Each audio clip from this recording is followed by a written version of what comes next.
वाली 3.7 कक्षा 6 question number 11।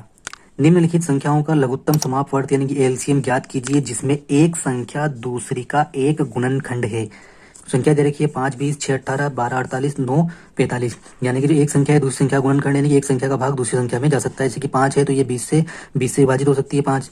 ये 18 है तो ये 6 से विभाजित हो सकती है। 48 जो है 12 चौक 48, 9 पंजे 45, 6 18, 5 चौक 20 तो ये इसमें विभाजित हो सकती है। यानी कि दूसरी बड़ी छोटी संख्या जो है बड़ी संख्या का गुणनखंड है। अब इनको निकालने के बाद ये पूछ रहा है कि प्राप्त परिणामों में आप क्या देखते हैं कि प्राप्त परिणामों में आपको क्या सिमिलरिटी या क्या संबंध जो है वो दिखाई देता है, तो उसके बारे में बाद में डिस्कशन करेंगे। पहले हम निकालते हैं इन सब का लघुत्तम समापवर्त या एलसीएम। संख्या दे रखी है हमको, संख्याएं लिख ली हमने यहाँ पे। अब यहाँ पे निकालते हैं 5 और 20 का लघुत्तम। तो 5 और 20 का हम जो है यहाँ पे लघुत्तम निकालते हैं। तो यहाँ पे 2 का भाग देंगे, 5 का कुछ भी नहीं हो रहा तो नीचे भेज दिया। इसको देंगे 2 एकम 2, ये 10 बार हो गया। यहाँ पर हो जाएगा 2 पंजे 10, यहाँ बचे 5, यहाँ हो जाएंगे 5 एकम 5, 5 एकम 5।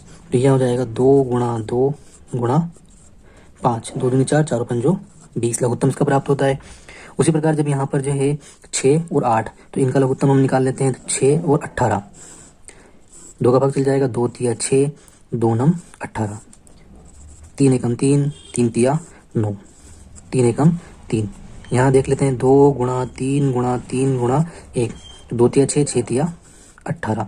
इसी प्रकार यहाँ पे हमको लघुत्तम निकाल लेते हैं 12 और 48 का।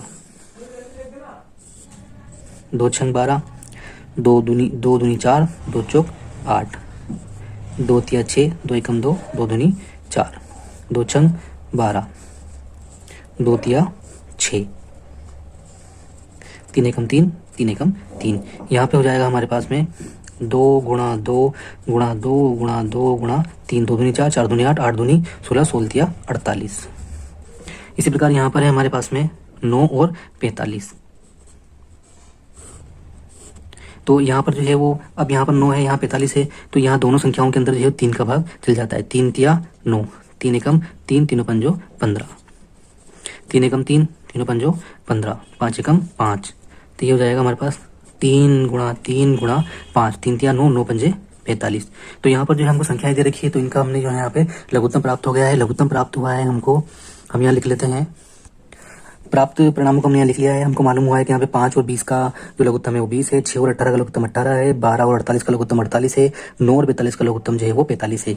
यानी कि 2 ऐसी संख्याएं हैं जिनमें से एक उसका गुणनखंड है। जैसे कि 5 जो है 20 का गुणनखंड है, 6 जो 18 गुणनखंड है, 12 जो है 48 का गुणनखंड है, 9 जो है 45 का गुणनखंड है। जब ऐसी संख्याएं हमारे पास में होती है तो उनका लघुत्तम क्या होता है, जो गुणनखंड वाली संख्याएं जो एक दूसरे की होती है तो उनमें जो बड़ी संख्या होती है वो लघुत्तम है। जैसे कि 5 और 20, 5 इसका गुणनखंड है तो 5 चौक 20, तो ये 20 जो है इसका लघुत्तम है। 6 18 दोनों एक दूसरे इसके गुणनखंड है तो 18 बड़ी संख्या लघुत्तम हुआ।